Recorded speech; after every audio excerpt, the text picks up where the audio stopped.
Hello there, ladies and gentlemen, and welcome to another episode of CookieCast. Today on CookieCast is the football podcast. We're all here, we're all talking football, talking the games gone from last week and the games to come this week, running into that festive time of the year. Before we start, please do consider like, share, subscribe and comment. Leave reviews where you can leave reviews. Obviously, the biggest one there, share the podcast around. If you've got a football fan in your life, send this podcast their way. They might even thank you for it. Right, let's get started. Here we go. This is CookieCast, the football podcast.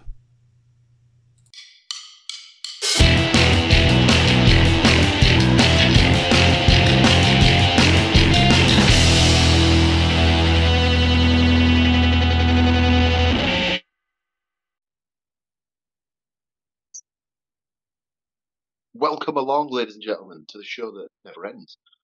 It is, of course, the getting over. No, it's not the getting over. That's the wrestling podcast. I've already ballsed up. It is your weekly football update from us here at the CookieCast Podcast Network.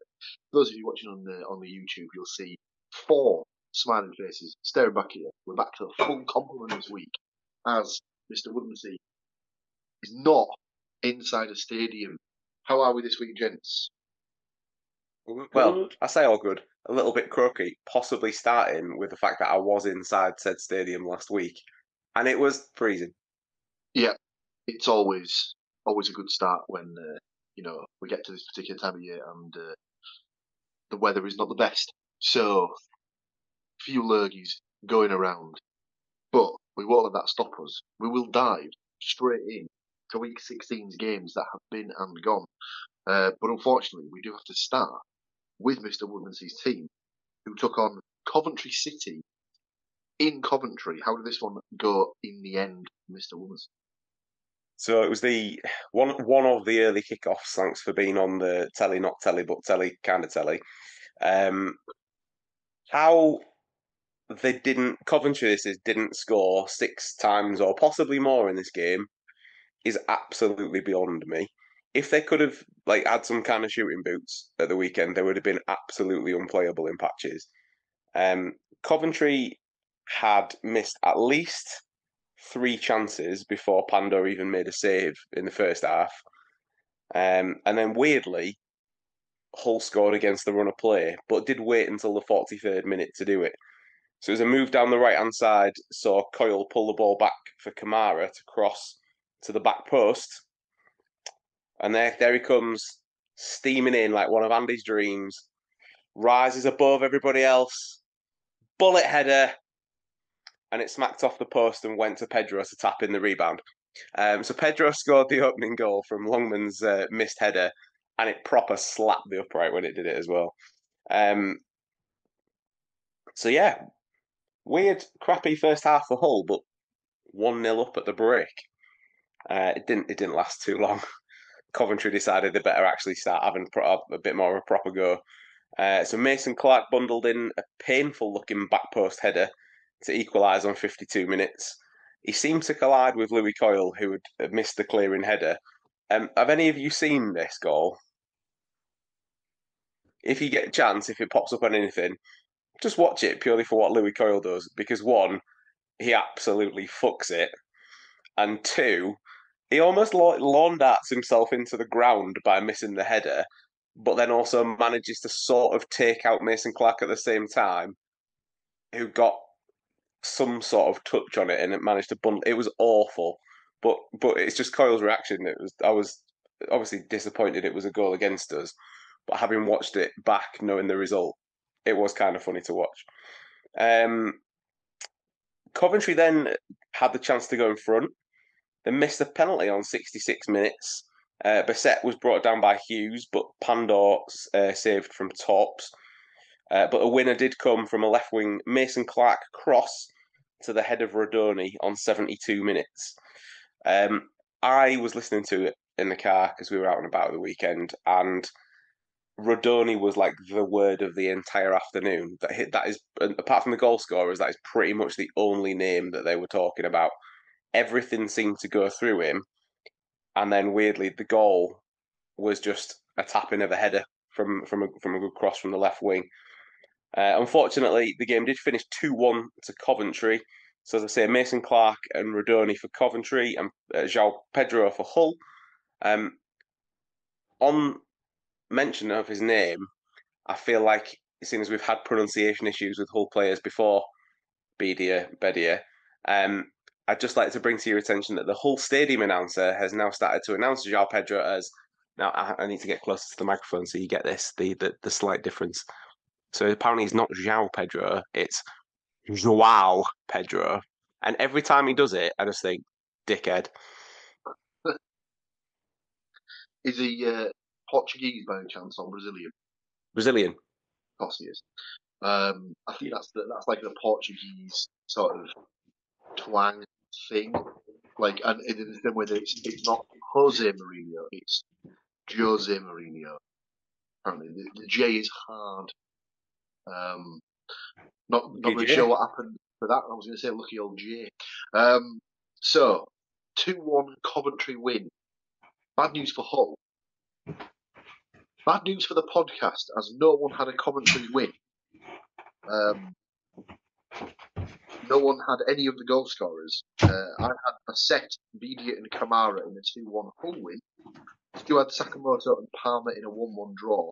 Matt had Bassett and Bedia in a 1-1 draw, and Andy had Bedia in a 1-0 Hull win. So that is no points across the board for anyone keeping score there. Can we get off the schneid with our second game of the week, which is on my boys Middlesbrough taking on Millwall? Now this one wasn't on the live, but yeah, probably not live yet, actually live, but not on Sky Sports channel. This was just on no channel, as it was 3 p.m. on a Saturday afternoon. Sounded like Middlesbrough started this game against Millwall kind of on the back foot. I was listening to it in the car as we were on the way back from somewhere. That's how memorable it is. Literally cannot even remember where we were coming back from. So a great day had by all on Saturday. And like Borough were under the cosh. I think within the first 5 minutes, Millwall had forced at least 2 saves at Salisbury, who was in goal for replacing Seny Dieng after he had a bit of a nightmare the last 2 games against Leeds and Burnley, respectively. But did his job, managed to keep the ball out the back of the net, and on the 10th minute, Emmanuel Lattelas opened the scoring. The ball was played into the feet of Lattelas, who exchanged a nice 1-2 with Finn Azaz on the edge of the box. He just carried the ball into the box, got it out of his feet, and then just finished low under the keeper. Might have even put it through his legs. I needed to watch that one back, but couldn't really get a good angle to make sure what had actually happened. But yes, 1-0 Borough, 10 minutes gone. From watching the highlights, not an awful lot happened after that. There was a few chances for either team, nothing really concrete. A couple more saves from Salisbury in the Borough goal. 1 or 2 decent saves by the Millwall keeper as well. But Borough did manage to hold on for a 1-0 win, a very much needed 1-0 win to get them back into the playoff positions. And with Leeds dropping points earlier in the day against Preston, they closed with 8 points of Leeds at the top of the division. Good news, everyone scored points in this one, as everyone had varying degrees of Middlesbrough wins. I had 2-0 Azaz and Conway, so just a 1 point for me for the result. Stu had 2-1. He had the Aziz double, although that Aziz was for Millwall. And McGree also at the start of the Borough, so sadly for Stu, no points there for him other than the result. Matt also had 2-1, but had Lattelas, Conway and Ivanovic as his goal scorers. And Andy had the 2-0, Dr. Bergzorg and Lattelas. Coffees, not all round, but for half of the team. Well played, lads. 2 points apiece for Matt and Andy, 1 point for myself and Mr. Woodmansey. We finished the week with a trip down the Trent, where Nottingham Forest were taking on Aston Villa. And for the second week in a row, Forest won at 5:30. And as I put in the group, the petition has gone in to the Premier League to make sure that all Nottingham Forest games are played at 5:30 for the rest of the season. Is that correct, Mr. Mull? I don't know. We seem to be winning at whatever time you want. You know, we beat look at this guy. We beat Liverpool at 3:00 in the afternoon. So I didn't quite catch that. Did you say that you beat Liverpool earlier in the season? That's Beat Liverpool at 3:00 at Anfield earlier on in the season. Only team to do it, and also not concede a goal as well. Apparently, that's there you go. but back to that. It was funny because I watched the match of the day highlights, and they put the last Villa win at Forest, and I hate it when they do those kind of things because it's like, oh, the last time Villa won at Forest was this many years ago, and Dean Saunders scored.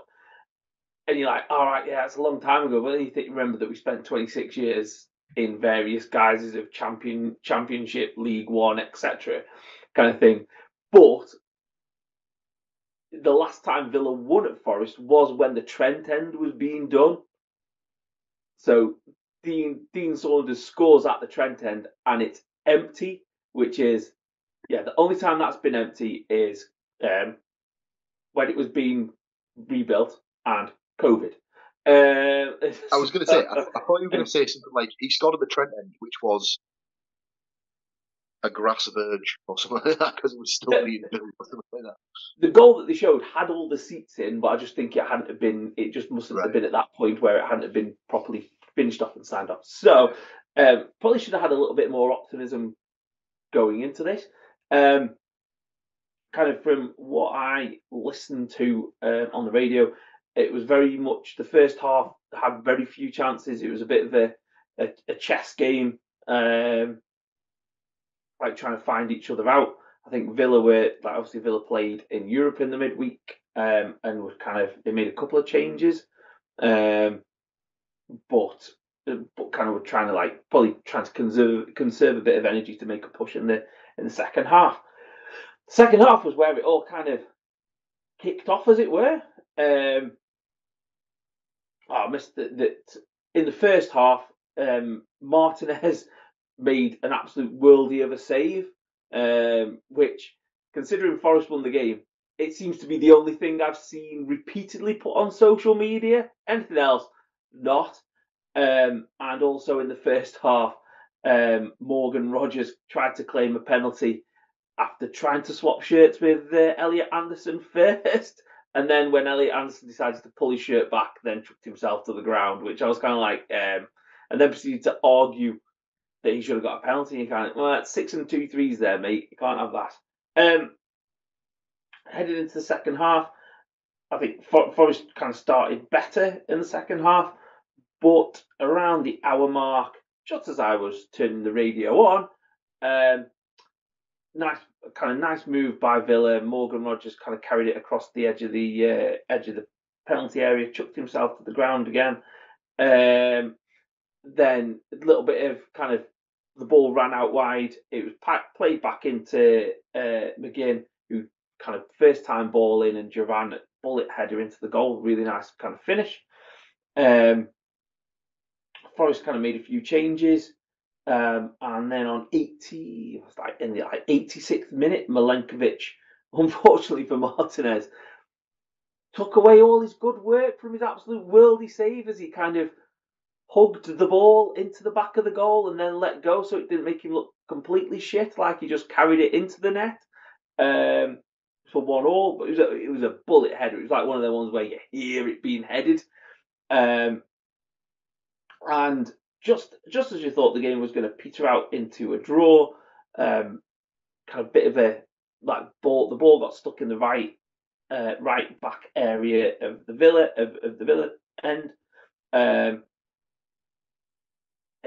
What should we say? A tough challenge, a strong challenge from Elliot Anderson on Matty Cash, who folded like a pack of cards, and he took it in. Drove to the byline, crossed it in, and I assume because he didn't have to think too much about it, Anthony Elanga tucked it in the back of the net for his first goal since February. I think they said it was, so it's been a long time. And to be fair, after the match, he did an interview, and in the age where no footballer seems to take responsibility for not being good enough or not playing to the best of their ability, Marcus Rashford, he held his hands up and said, I've not been very good this season, and it's feels good to get on the score sheet and start to do some of the things that I should be doing. So yeah, finished Forest 2-1, highest points total ever, joint highest points total after 16 games in the Premier League. Sounds like a really good kind of stat, but considering we've had 7 seasons in the Premier League, it's not that great. And as we all know, football only started in 1992, so Yes. that's kind of pathetic, Matthew. Let's be honest. What's not pathetic wasn't my prediction, as I went for a 2-2 draw in this one and didn't manage to get any of the 3 goal scorers, so no points for me. Stu didn't do much better. He went for a 1-1 draw and didn't get any of the goal scorers, so also gets no point. Matt also had a 2-2 draw, but did have Duran as one of his goal scorers, so he gets himself a bonus point there. But he's done it again, ladies and gentlemen.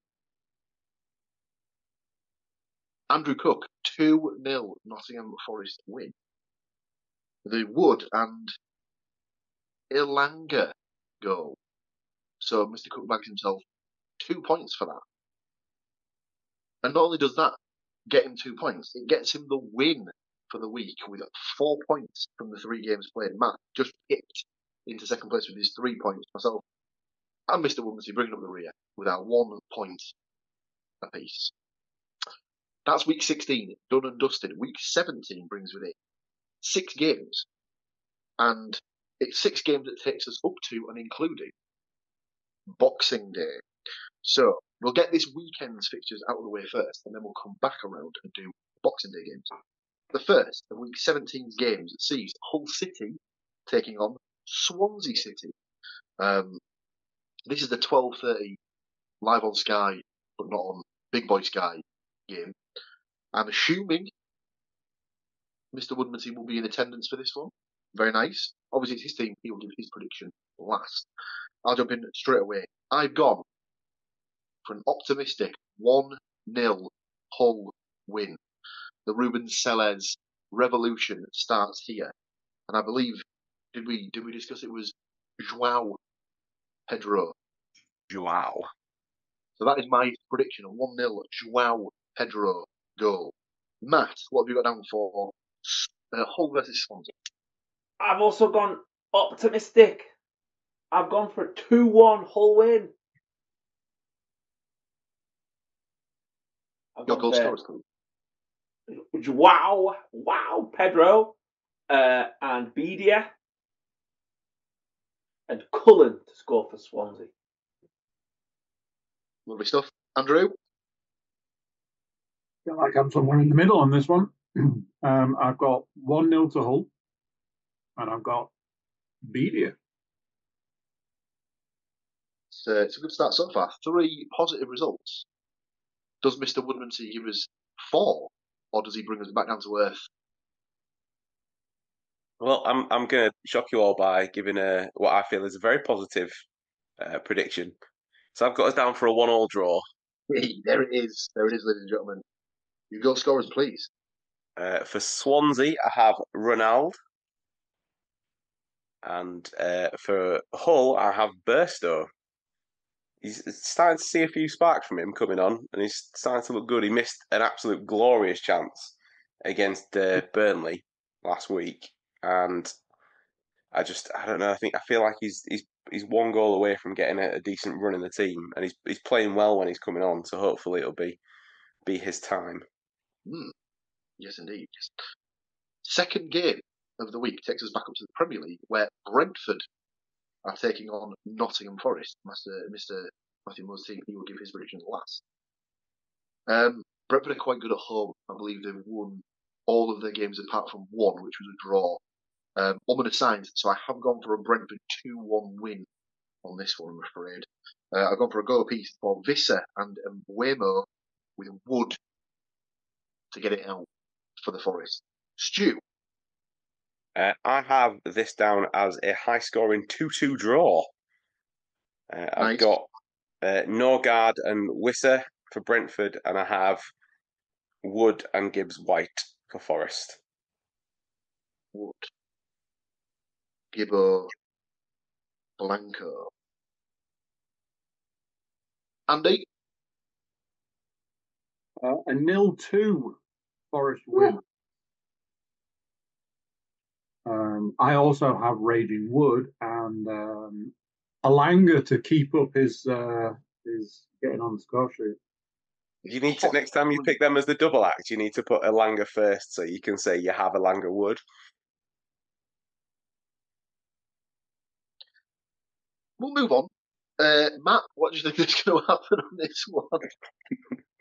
I have also bought into the Brentford being really good at home hype. So I've gone for Forest's favourite way to lose, 3-2. That does seem to be the Forest way. Yeah. If in doubt, lose 3-2. So I've gone Visser, Umbuemo and Damsgaard for Brentford. Yeah.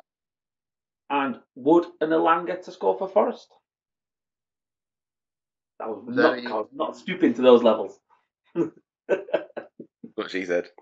I'd written them down in the book in that order. I'm not going to change them into that for cheap laughs.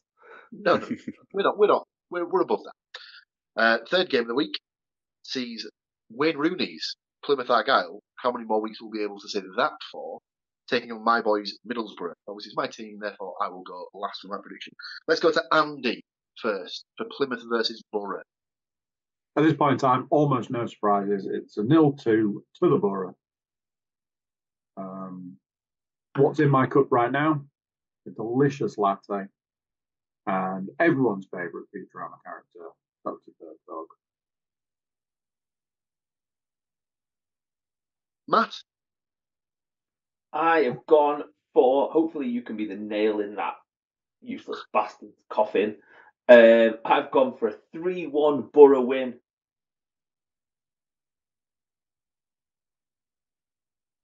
Samantha's son Mumba for Plymouth. If you get that reference, you're old. You're really, really old. I thought you were going to say if you get that reference, you need to remember to take the tablets for your back. Was the yeah. Do you need your kineso taping changed or something? And then I've got Latte, Conway, and Azaz scoring. So that's Conway and Azaz. Stu? Simple, straight out of Andy's book, a 0-2 to the Borough, except for I have gone Latte, but I've got Azaz instead of Bergzorn. A clean sweep, ladies and gentlemen. I too have gone for a Middlesbrough win, but I've gone 1-2. They've got Andre Gray, and for some reason he seems to like playing against the Borough, so I've got him down to score for Plymouth. And then I've gone for Azaz, old boy rule, and Latte Laugh to score for the Borough. That's our first 3 games done. Our next 3 games will all be taking place on Boxing Day. 3 big matchups. Before we get into Nottingham Forest versus Tottenham Hotspur, we are just going to step away very quickly and take a short break. Don't touch that dial. We'll be right back.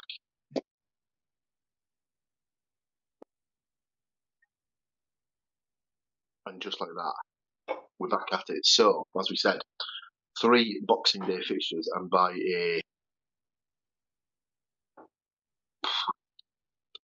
odd happenstance, I don't think it is that odd anymore, because these games are Saturday at 3 p.m. They're all live on TV. The Premier League has cut some sort of deal with the devil to get Prime involved. So all of the games from the Premier League over the Boxing Day and Friday the 27th will be available on Prime Video. So the one we care about, though, we'll see Nottingham Forest taking on Tottenham Hotspur at 3 p.m. Obviously, once again, it's Mr. Matthew Moore's team. Therefore, he will give his prediction last. I've gone for a 2-2 draw. Yeah, I've gone for goals apiece for Anderson and it's been a while since I've said this name. Yates. That's right, ladies and gentlemen. And Maddison and Solanke to score for Spurs. Stu, what have you got down for Forest Spurs? Forest are at home. Spurs are seemingly the team that will go and beat Man City at the Etihad and then lose a fight to a paper bag the following week. So I have gone for a 1-0 Forest home win, and there must be something in the water because I've also got shithouse for a goal as well. It just feels like it's inevitable, and normally when his inevitable goal comes, it's when they're fucking playing the Borough. So Yes. obviously, because Forest are now not shit anymore, they don't play the Borough because Borough are still shit. So he can't score against us, so he's going to have to score against somebody else. Andy. So I imagine in the break, you basically filled in all of my predictions for the rest of the week because, but I've lured you in. And my early Christmas gift to you is this. I have picked other people to score goals. I have also picked really hard names to say so that you get to enjoy me muddling my way through some absolute beauties. And let's face it, somebody in this list is absolutely not playing. So strap yourselves in for a 3-2 Forest win. Wood, no surprises. I'm not going to let that one lie. Alanga again. Awonyi, I haven't heard that name in a while, probably not playing. And then Maddison. And I've had to write the entire name down because Son Heung-min. I will point out my phone was obviously like, I think you're confused. What you mean is Son Hines Min. So before recording, I had to go back and change it because I don't believe it's Hines. Do you know, honestly, for all the trouble of the pronunciation that you went to, your phone could have just told you it just says "son" on the back of his shirt, so we'd have all known who you meant. Before we started recording, I was like, can I ask a question? Can I just put Son down? And I was like, I'm pretty sure I can, but I don't want to be, completely wrong. So I'll just go with the full name to save argument. sensible approach. Now, viewers of the podcast will know of Mr. Moore's opinion on this particular team that his team is playing. So I'll tread lightly. How do you see this one going, Matthew? I've gone for a 2-2 draw. Well, yeah, I've gone for the 2-2 draw. Yeah. It's the kind of thing that the Spuds would do. They just turn up and ruin your Christmas just by beating kind of thing. So I fully expect Forest to lose, but I can't predict a Spuds win. So I've gone for a Morgan Gibbs-White goal to encourage Spurs to buy him, which no doubt they'll try and do for half the price of what he's worth in the summer. I've also gone for a Hudson-Odoi goal. Also, probably to get the Spuds to try and buy him for half the price that they're worth because they're robbing bastards. I've gone for Solanke because Solanke always scores against Forest, and I can't believe all of you haven't done it. I know where you're going. Old boy rule, the oldest of old boys, Brennan Johnson. I've gone for Johnson, a Johnson goal. I had legitimately forgotten he was there. I thought you were going to say Jed Spence. No, but he did get a game the other day. I was like, when I wrote Johnson down, I was like, oh, do I go double old boy? I'm like, no, there's no way he's played against Forest. What was it? One of the cup games that he played in? Because I heard his name on TV, and there was that moment of. I think a proper league game. It was Sunday against Southampton in the game where they were 4-0 up after half. Against Southampton. That's that. He played a championship team. He found his level. He's still playing a championship team. He was in. It shows how daft it is, and it shows how shit he is at his job. It was in Troy Deeney's. He was in Troy Deeney's team of the week. that guy, I mean, Garth Crooks didn't know what he was doing, but he is pissing on his media grave. Troy Deeney, how he keeps getting employed, I have no idea. We'll move swiftly on to the second game from Boxing Day. Again, it's at 3 p.m. It's live on the Sky Sports Plus channel and sees my team Middlesbrough taking on Sheffield Wednesday, although it is played on a Thursday. Andrew, what have you got down for the Borough versus the Wednesday? Okay, here we go. 2-1 to the Borough. Again, Latte, I've gone with Hamilton. And for the Wednesday, I've got Windass.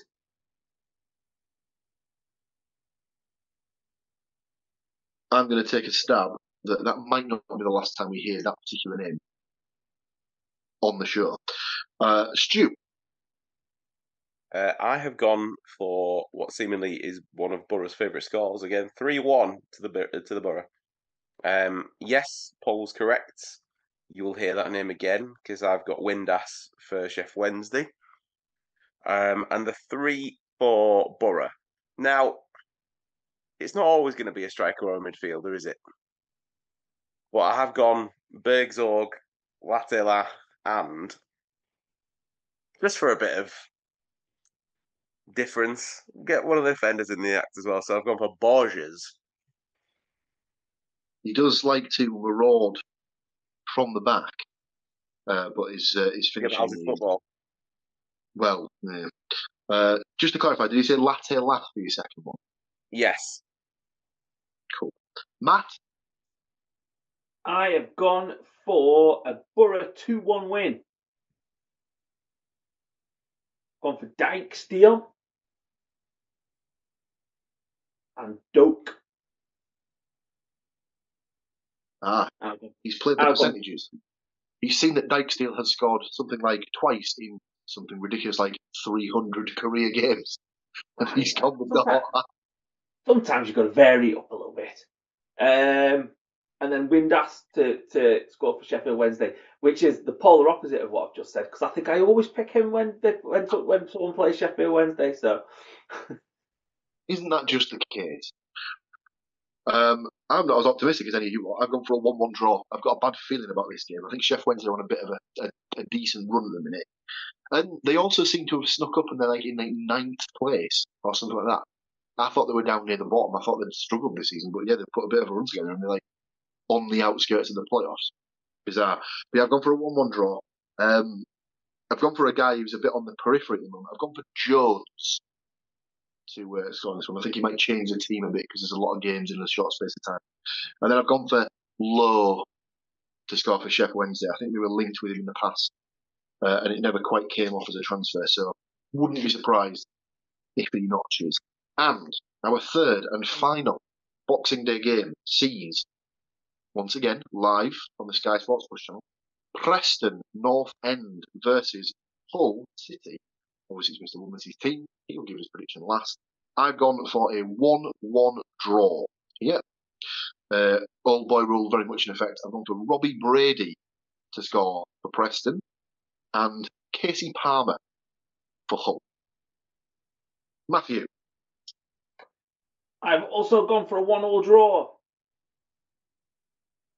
I've got Potts and Alzate. Not keen on him yet. I was just going to ask, how's he looked? Because I thought he was a forward player, and it looked like they were playing him as like a defensive pivot. Yeah, he's in midfield for now. He's had 2 full games back after his injury, so it might take a little while. But for me at the moment, he's not been amazing, but he's not as bad as Kamara. So I guess watch this space. Well, Andy? I've also gone with a 1-1 draw. Ooh. I'm going to go with Jakobsen. So I think that is his name, but I think he just goes by Reese. Is it Emil Reese Jakobsen that you've gone for? Yes. I'll just put Reese now. And to get the goal that he missed out on, Longman. Let's hope he doesn't clang one off the post this time. So, for the last prediction, before Christmas, ironically for a game played after Christmas, Mr. Woodmansey, how do you see this one going for the boys? Well, I will also see this live and in person as we are going to Preston on Boxing Day. As of now, as of recording, we haven't had a win under the new guy. We've been in front twice and not won. I haven't got us down to win against Swansea, so I'm going to predict some sort of Christmas miracle, and I've got us down for a 1-0 away win. And because it's that sort of game where I feel like they're going to have to get a bit shitty and stuck in, I've gone for Regan Slater to slap one in the top corner. Now, unfortunately, if he does stick it in the top bins, you won't be getting double points for that. But I might give you a little celebratory round of applause or something like that. There was a point in the game against Burnley last week where he could have been played the ball kind of 5 seconds earlier, and he was primed on the edge of the area. And despite the fact there were still 18,500 people in attendance on a really shitty Wednesday night, and they were fairly loud at this point because Hull were on the attack, you could hear every fucking word of the bollocking that he gave Kamara, and it was fantastic. So he earned a few more points off me that night. I hope he gets his chance on Boxing Day. Yes, indeed. So that brings us to the end of this week's podcast. Thank you, as always, to the three gentlemen sat right here. Thank you to you, the listeners. Obviously, Merry Christmas, as this will be going out around the Christmas period. As Mr. Woodmansey is alluding to, he's very much in the spirit of the season, and would personally like to wish you all a very Merry Christmas. We'll be back next week. The show will have a slightly different flavour as, well, tune in next week and you'll see what I mean. Obviously, if you're new around here, if this is your first time watching the show or listening to the show, maybe think about sending a little subscribe. That could be your Christmas present to us. Indeed, a little subscribe to the channel. It's not just us. As I very much ballsed up right at the start of the show, we also have the Getting Over Wrestling podcast that comes to you once a month, where we break down the latest goings on in the world of the WWE, and then we do our predictions for the upcoming premium live event. We also have a weekly American football show, the Laces Out podcast, where we break down each week's NFL games and then look forward to the future, the following week's games. There's also the guys over at the F1 podcast, the Apex. The name has escaped me. Straight to the Apex. Straight to the Apex, that is it. Thank you for bailing me out there, Stu. The Straight to the Apex boys, they break down the Formula 1 season each and every week. And then, of course, the Jewel in the Crown, Mr. Cook, with his Darkest Timeline podcast. Tune in. You never know what you're going to get, but it's always quality. So, that's just it. All we need to say is, once again, Merry Christmas. Thank you for listening. Join us again next week, where we'll go through the games that are to come over the festive period. But until then, take care of yourselves, look after each other, and we will see you all next week. Tatty bye for now. So there we go. What do you think of that? Another set of games gone. Another set of games to look forward to. Big thank you for watching. Big thank you for listening. Big thank you for being here. Big thank you for being a part of the football podcast this year, going through this season. Obviously, merry whatever. Whatever it is that you're enjoying at this time of year, merry that. Thank you for watching, thank you for listening, thank you for being here. If you want to help the podcast out before you go, please do consider like, share, subscribe and comment. Leave reviews where you can leave reviews. Check out the website, thecookiecast.com. There we've got social media links and an email button, and that way you can get in touch with us. That is it for this one. Until next time, I'm going to say bye, and I'll see you then. Thank you for listening to these grumpy old men talk about football. If you've enjoyed this episode, please like, share and subscribe.